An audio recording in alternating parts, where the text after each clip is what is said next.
नमस्कार प्यारे साथियों, स्वागत है आपके अपने पसंदीदा channel amazing fact observe with Sonu sir. मेरे प्यारे साथियों, आप सभी जानते हैं कि भारत में कोविड-19 महामारी अपने प्रभाव पर है, अपने चरम पर है।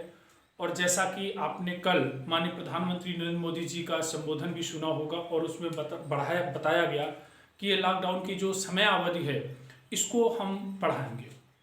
तो साथियों, समस्या सबको हो रही है।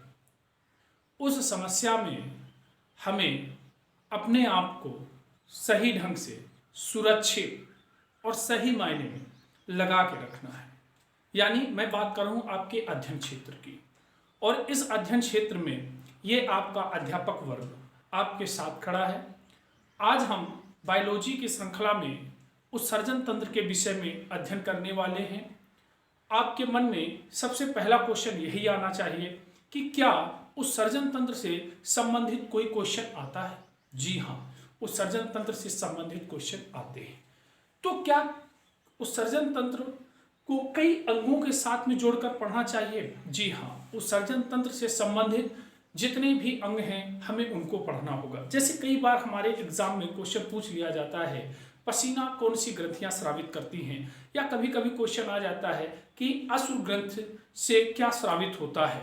देखिए, अब त्वचा हो गया या अश्रु ग्रंथ हो गई, ये सब एक तरीके से उत्सर्जन का ही कार्य करते हैं। जैसे हमारा फेफड़ा हो गया, जैसे हमारी किडनी हो गई। तो आइए आज हम उत्सर्जन तंत्र के विषय में बहुत छोटा यानी एक तरीके से इंट्रोडक्शन क्लास के रूप में इस वीडियो को हम स्टार्ट करते हैं। तो बात करते हैं उत्सर्जन तंत्र की, जिसे हम एक्सक्रीटरी सिस्टम भी बोलते हैं। उत्सर्जन तंत्र क्या है? सबसे पहला क्वेश्चन ये हमारे दिमाग में आना चाहिए कि उत्सर्जन तंत्र क्या है। तो देखिए, उपापचयी क्रियाओं के फलस्वरूप बने उत्सर्जी पदार्थों को बाहर निकालना ही उत्सर्जन कहलाता है। उम्मीद करता हूं पॉइंट समझ में आया होगा। एक बार हम फिर से बात करेंगे। उपापचयी क्रियाओं के फलस्वरूप बने उत्सर्जी पदार्थों को बाहर निकालना उत्सर्जन कहलाता है। अब प्यारे बच्चों, आपके दिमाग में क्वेश्चन आया होगा कि ये उपापचयी क्या होता है? जी बिल्कुल, कई बार आपने पढ़ा होगा मेटाबॉलिज्म, इसको हम बोलते हैं मेटाबॉलिज्म। अब ये मेटाबॉलिज्म क्या होता है? तो देखिए, अगर हम श्वसन तंत्र में बात करें तो ये दो भागों में बढ़ जाता है। ठीक, श्वसन तंत्र में अगर हम बात करें तो ये दो भागों में बढ़ जाता है। एक उपचय के रूप में हो जाता है और दूसरा अपचय के रूप में हो जाता है। ठीक, तो ये कैटाबॉलिज्म कहलाता है। ये हमारा हो गया मेटाबॉलिज्म। देखिए, अब श्वसन में हम इसको पढ़ सकते हैं। ठीक है, तो पहले हम जान लें कि आखिर उपापचयी है क्या, मेटाबॉलिज्म है क्या। तो सभी सजीव कोशिकाओं में होने वाली जैव रासायनिक क्रियाएं, सभी सजीव कोशिकाओं में होने वाली जैव रासायनिक क्रियाएं क्या कहलाती हैं? उपापचयी कहलाती हैं। अब इनमें कुछ ऐसे अवशिष्ट पदार्थ भी जन्म लेते हैं, विषाक्त पदार्थ भी आते हैं, जिनका हमारे अंगों के माध्यम से या हमारे उत्सर्जन तंत्र के अंतर्गत आने वाले अंगों के द्वारा इनको शरीर के बाहर निकाला जाता है। ठीक है, तो ये चीज उम्मीद करता हूं समझ में आ गया होगा। चलिए, अब हम बात करते हैं उत्सर्जन के प्रकार की। ठीक है, आमतौर पर बच्चों होता क्या है, जब भी आपको क्लास में पढ़ाया जाता है या क्लास में नोट्स कराए जाते हैं या नोट्स बनवाए जाते हैं, तो आसान भाषा में हम एक शब्द स्टार्ट कर लेते हैं और यहां से उसको स्टार्ट करते हैं, जिसे हम किडनी के रूप में पढ़ते हैं। और किडनी के बाद में हम मूत्र की बात कर लेते हैं। जब भी आप उत्सर्जन तंत्र की बात करिएगा तो बच्चे आमतौर पर किडनी को ही पढ़ना शुरू कर देते हैं। नहीं, हमें और भी चीजें जानने की आवश्यकता है। जैसे कि अभी आपने जाना कि उत्सर्जन क्या है, तो अभी आपको मालूम हो गया कि उत्सर्जन तंत्र उपापचयी क्रियाओं के फलस्वरूप बने उत्सर्जी पदार्थ को बाहर निकालने का प्रोसेस होता है। अब देखिए, मैंने ये भी आपको बताया कि उपापचयी किसे कहते हैं। तो मेटाबॉलिज्म यानी सभी जैव कोशिकाओं में होने वाली जैव रासायनिक क्रिया मेटाबॉलिज्म कहलाती है। अब अगर हम बात करें उत्सर्जन के प्रकार की, तो उत्सर्जन के प्रकार कितने होते हैं? बहुत आराम से और बड़े कायदे से समझने की इसको हमें जरूरत है। उत्सर्जन के प्रकार, यानी अगर आपसे पूछ लेता है उत्सर्जन कितने प्रकार का होता है, तो सर उत्सर्जन 3 प्रकार का होता है।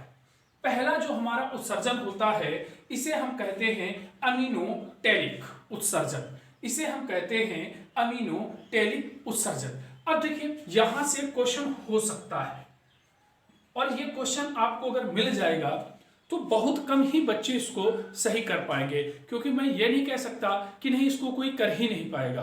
बहुत कम बच्चे इसे कर पाएंगे क्योंकि यहाँ तक उन्हें पढ़ाया ही नहीं जाता है, आमतौर पर ऐसा होता है। तो देखिए अमीनोटेरिक क्या होता है, उत्सर्जन तंत्र के माध्यम से अमोनिया को शरीर से बाहर निकाला जाता है।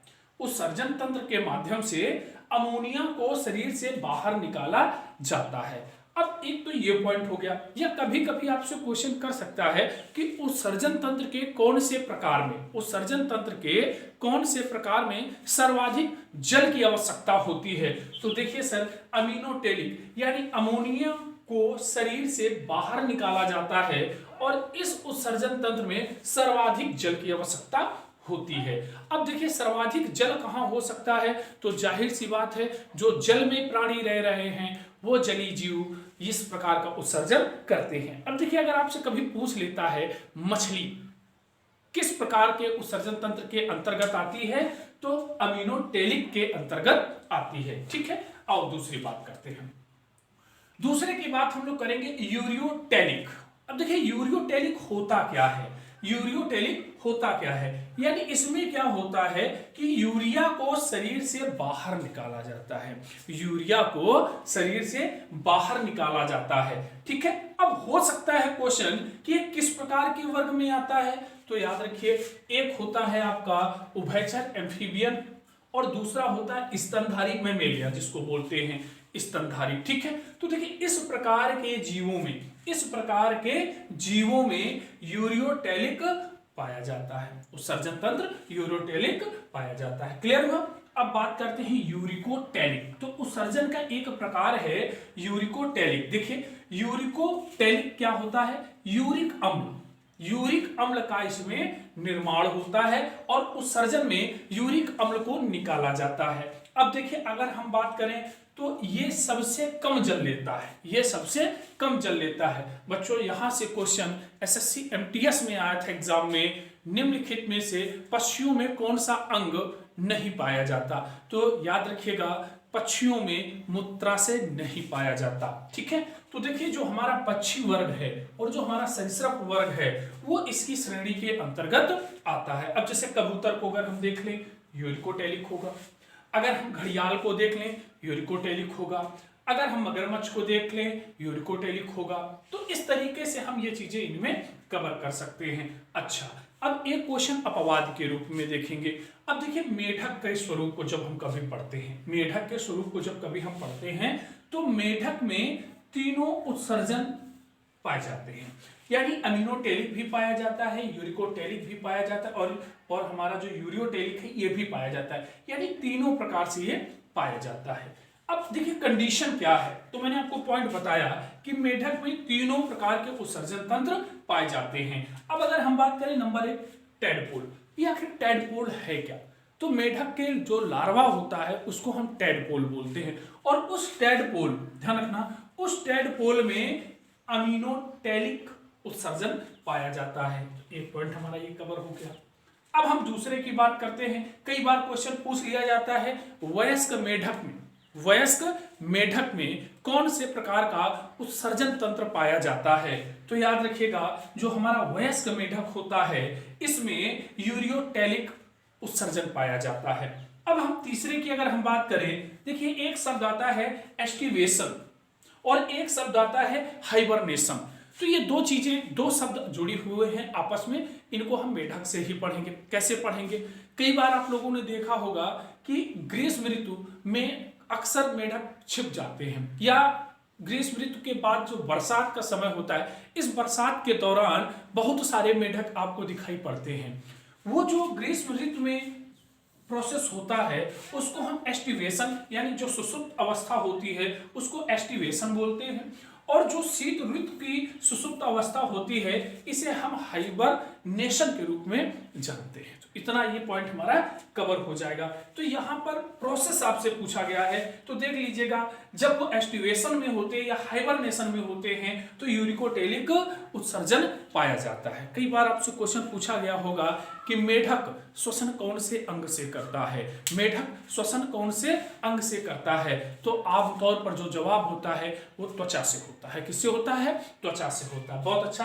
अब देखिए लास्ट में हम चलते हैं, हम बात करते हैं यूरिया की। किसकी बात करते हैं? यूरिया की। तो देखिए यूरिया का निर्माण यकृत में होता है। यूरिया का निर्माण किसमें होता है? यकृत में। अभी आप इसके बाद पाचन तंत्र के विषय में जब पढ़ेंगे, डाइजेस्टिव सिस्टम पढ़ेंगे, तो उसमें आपको यकृत के विषय में अच्छे से पढ़ने को मिलेगा। तो अभी आप याद रख सकते हैं, एक पॉइंट और हो सकता है, यकृत मानव शरीर का, यकृत मानव शरीर की सबसे बड़ी ग्रंथि है। यकृत मानव शरीर की सबसे बड़ी ग्रंथ है, याद रखना। तो ये पॉइंट हमारा क्या हो जाता है? कवर हो जाता है। अब दूसरे की हम बात करते हैं इसी में जोड़ करके, जबकि किडनी के द्वारा इसे छान कर बाहर किया जाता है या निकाला जाता है, तो हम कह सकते हैं किडनी भी हमारे उत्सर्जन तंत्र के अंतर्गत आती है। अब आमतौर पर किडनी से रिलेटेड जो जिसे हम वृक्क कहते हैं, किडनी से रिलेटेड कई क्वेश्चन बनते रहते हैं। जैसे किडनी विकार के संबंध में एक उपचार प्रक्रिया आती है जिसे आप डायलिसिस बोलते हो। वो डायलिसिस जो है वो किडनी यानी वृक्क से संबंधित होती है। कई बार आपने देखा होगा कि आपसे आकार से संबंधित क्वेश्चन पूछ लेते हैं, इसके शेप से, तो इट इज बीन शेप। याद रखिए, हम कह सकते हैं ये सेम का आकार का है। ये चीजें आपको कवर करनी होंगी, ठीक है। तो ये हमारा यहाँ तक पॉइंट हो जाता है। अब हम जब कल की क्लास लेंगे, आज मैं केवल आपको इंट्रो बताना चाह रहा था कि उत्सर्जन तंत्र के अंतर्गत आने वाला क्या है। कल हम प्रॉपरली स्ट्रक्चर ऑफ किडनी के विषय में पढ़ेंगे। किडनी से संबंधित जो भी उसके फंक्शनल हैं, जो भी उसके फंक्शन हैं, वो सभी हम फंक्शन को कवर करेंगे, ठीक है। तो आज की क्लास हमारी यहीं तक रहेगी। धन्यवाद।